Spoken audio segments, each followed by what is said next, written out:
अस्सलाम वालेकुम जी, कैसे सारे दोस्त। वेल जनाब, मैं जा रहा हूँ अभी इस्तांबुल वापस।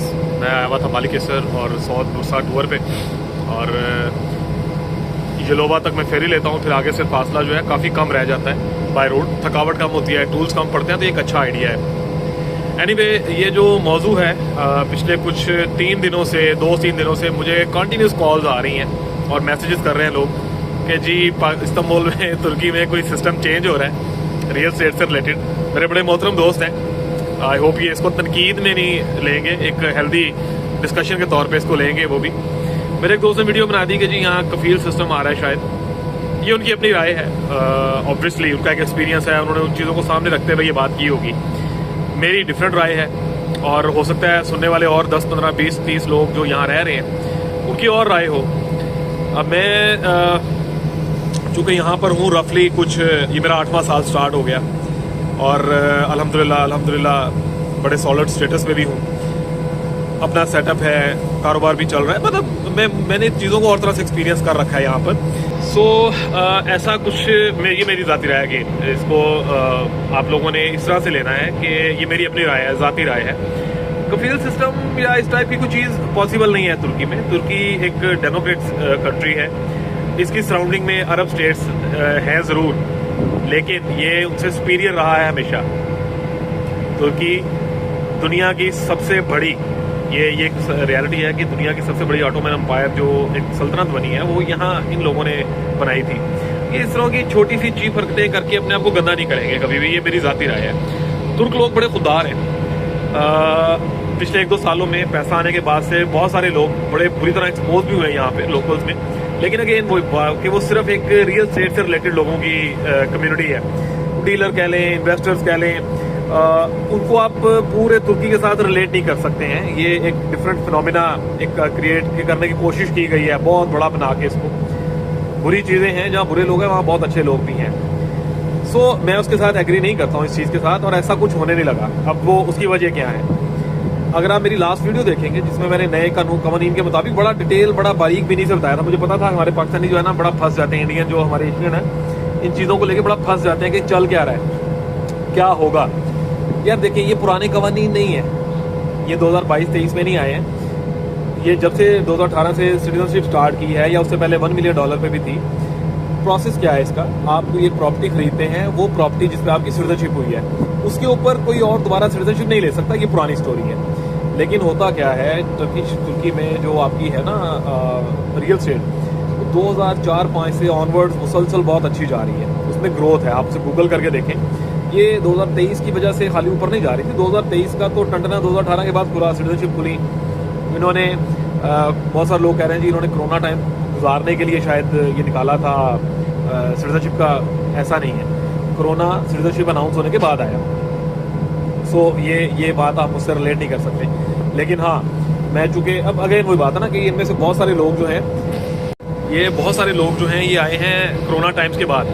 बहुत बड़ी तादाद जो है पाकिस्तानी इंडियंस, और ये जो आप नए आजकल ब्लॉगर और यूट्यूबर्स देख रहे हैं, ये सब 2017-18 के बाद आए हैं। और मेरा एक्सपीरियंस 2014 से है। ये जो तुर्क रियल्टर है, ये मैंने 2015 के एंड पे रजिस्टर करवाई थी।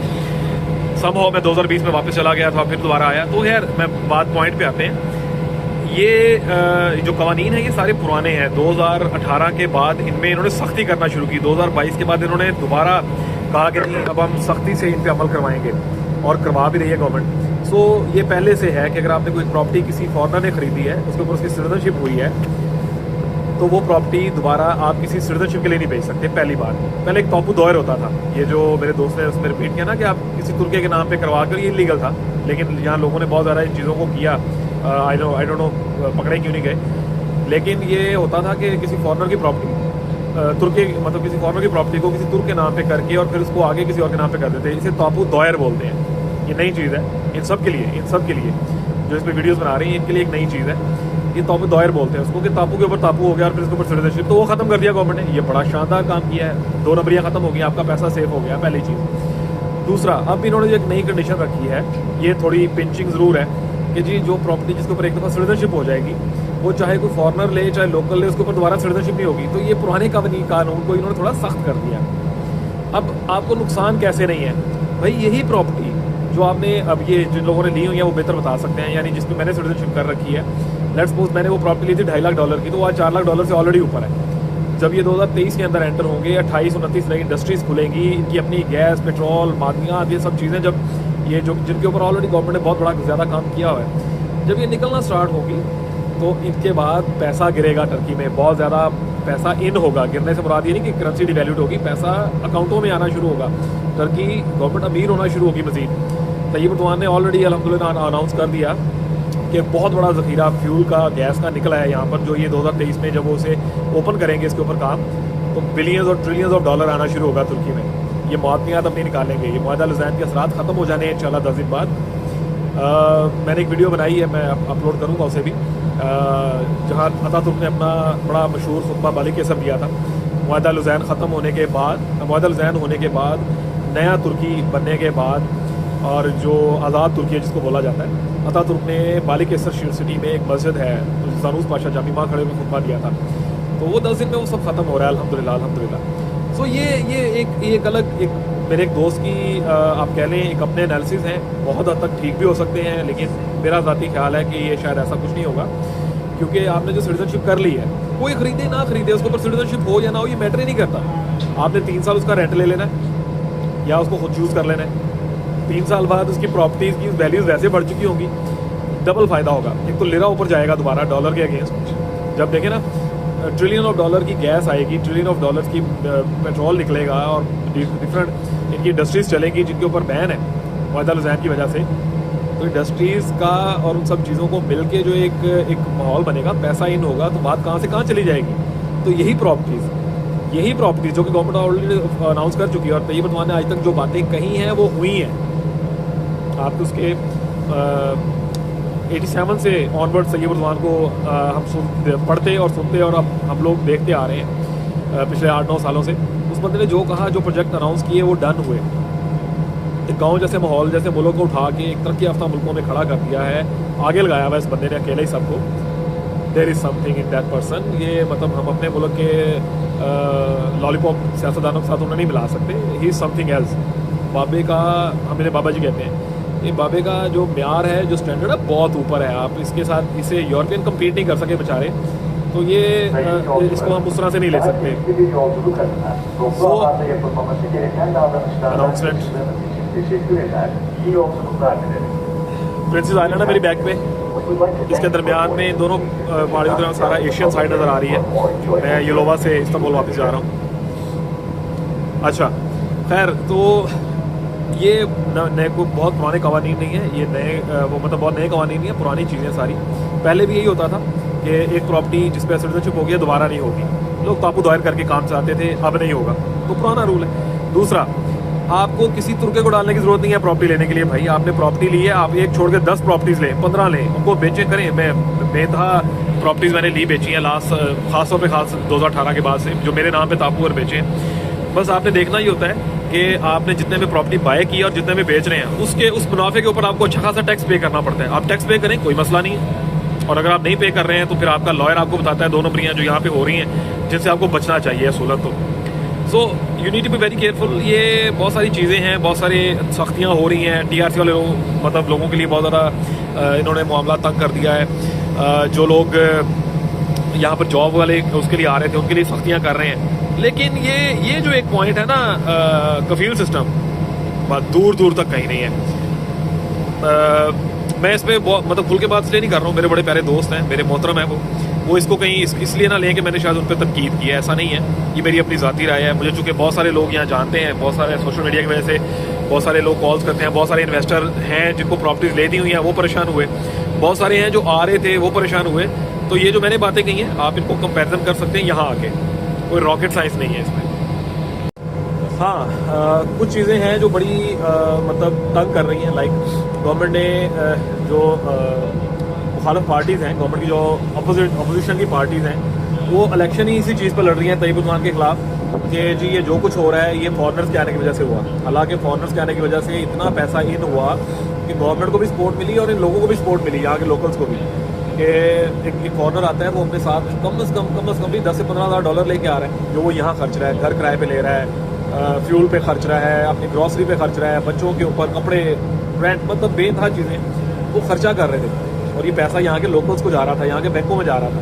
सो लेकिन चूँकि पिछले 25-26 साल से साढ़े बाबा जी तैयब उर्रहमान साहब अनबीटेबल है, तो उनको गिराने के लिए एक ही पॉइंट मिला, जैसे इमरान खान की तोशाखाना है ना, अब वो उसको आपसे मैं रिलेट नहीं कर रहा हूँ, मैं मिसाल के तौर पे बात कर रहा हूँ। ये वही चीज़ है कि मतलब और कुछ नहीं है तो चलो कोई एक चीज़ पकड़ो जिससे गंदा किया जाए, तो ये बोल दिया इन्होंने। उसके बाद फिर गवर्नमेंट ने पॉलिसीज़ को सख्त करना शुरू किया, बंद नहीं किया। टीआरसी में बहुत ज़्यादा फ्रॉड स्कैम थे, इसलिए बंद किया कि प्रॉपर्टी लें, इन्वेस्टर आए, सिर्फ टूरिज्म के लिए बंद नहीं है। आप एक सॉलिड बैंक स्टेटमेंट के साथ एक अच्छा टूर प्लान दें, आपका वीज़ा लगेगा 100%, लेकिन यहाँ टीआरसी नहीं लाभ ले सकेंगे। तो ये टूरिस्टिक वाला मामला जो था वो गवर्नमेंट ने थोड़ा ख़त्म कर दिया, इसमें सख्ती हुई। प्रॉपर्टी खरीद के अगर आप करना चाह रहे हैं मामला, उसके ऊपर सख्ती नहीं है, आप आएँ जहाँ मर्जी प्रॉपर्टी लें। कुछ डिस्ट्रिक्ट्स में जहाँ पर बहुत ज़्यादा टूरिस्ट आ गए थे वहाँ सख्ती कर दी कि जी अब आप यहाँ नहीं लेंगे। भाई 34-35 डिस्ट्रिक्ट्स हैं, आपने 2-3 डिस्ट्रिक्ट क्यों पकड़ी हुई हैं, बाकी में ले लें प्रॉपर्टीज़। मेरी अपनी प्रॉपर्टी गाजी उस्मान पाशा में है, ऐसा न्यूयॉर्क में भी है, लेकिन जो मेन कमर्शियल शॉप है मेरी वो गाजी उस्मान पाशा में। मतलब अब आपने ये देखना है कि आप इन्वेस्टमेंट कहाँ कर रहे हैं, नए एरियाज़ को एक्सप्लोर करें। गवर्नमेंट ये चाहती है कि पैसा जो है वो डिवाइड हो, खाली एक ही जगह पे डंप ना होता रहे। तो इन चीज़ों को, इन पॉइंट्स को ज़हन में रखना है आपने, बजाय कि दाएँ बाएँ की चीज़ों को सोचते रहें। बिजनेस इतना है यहाँ पर, बिजनेस अपॉर्चुनिटीज़ इतनी है कि आपकी सोच है, सिर्फ आपने आके लैंग्वेज थोड़ा सीखेंगे तो ये आपको फ़ायदा होगा, अदरवाइज़ आप कुछ भी नहीं कर सकते। आप ज़्यादा से ज़्यादा एजेंट बन जाएंगे आगे, इतने डॉक्टर आके, इंजीनियर आके, कारोबारी लोग आके, फैक्ट्रियाँ बंद करके आके सारे प्रॉपर्टी के काम में घुस गए। तो बाबा जो आपका काम है वो करें, इंशाल्लाह ज़्यादा पैसा कमाएंगे आप। लेकिन लोगों को ये बात हजम होती नहीं, समझ नहीं आती। उन्हें लगता है कि ईजी मनी ठीक है, जो आ रहा है ना पीछे, उनके जो पीछे आ रहा है उन्होंने चेपो $20,000 की दिहाड़ी लाओ, अपना साल सीधा करो, वो भी बचा लेगा और आप भी बच जाएंगे। आखिरी में, लास्ट में मैं सिर्फ सिंपल एक बात कहूँगा कि सारी चीज़ें एक साइड पर रखें, सिर्फ ये देखें, गूगल खोलें, टर्की की प्रॉपर्टी की ग्रोथ चेक करें। जब आप गूगल करेंगे ना तो आपको एक चीज़ का अंदाज़ा होगा कि पिछले 10 सालों से इनकी जो रियल एस्टेट है मुसलसल ऊपर जा रही है। पूरे यूरोप को पता है, पूरे गल्फ को पता है, और एशियन ममालिक की तो बारी अब आई है बेचारों की कि तुर्की की रियल एस्टेट और तुर्की की इकॉनमी किस तरह ऊपर जानी है। आज तक पिछले 10 सालों में 1 रुपया इनका रेट टूटा नहीं है। जिस जगह पर 2000 अपार्टमेंट्स का प्रोजेक्ट स्टार्ट होता है वहाँ पे आपको एक फ्लोर पूरा नहीं मिलता। आप किसी एक ब्लॉक में 3 अपार्टमेंट इकट्ठे लेने चले जाएं तो नहीं मिलते। आपको ग्रेजुअली प्राइसेस ऊपर जाती नजर आएंगी, और 2018 के बाद कंटिन्यूस, क्योंकि 2016 में जो कू करने की कोशिश की थी अमेरिका के थ्रू कह लें या जिसके भी थ्रू, और यहाँ के अवाम ने यहाँ की आर्मी की जो शतरौल की थी ना, झंडे में से डंडा जो निकाला है उन्होंने, तो तरक्की की और स्पीड से शुरू हुई।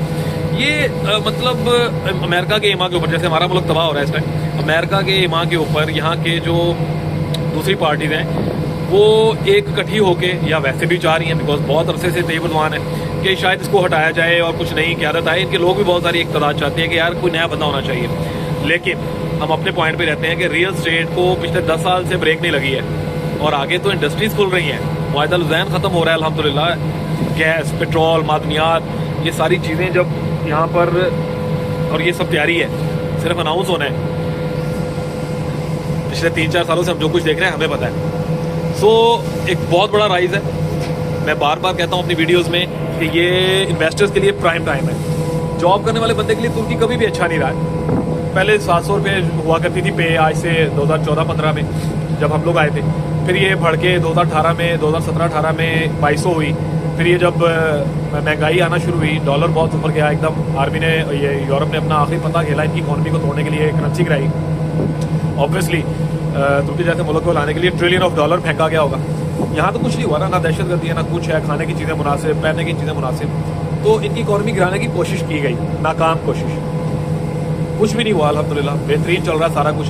अब देखेंगे इन सब चीज़ों के बावजूद ये अपने पैरों में खड़े हुए हैं, रियल एस्टेट कंटिन्यूस ऊपर जा रही है, तो अगले 3-4 सालों में बड़ा कुछ अच्छा होगा। सो बहुत सारी चीज़ों को, मफरूज़ों को सुना करें और एक साइड पर रख दिया करें।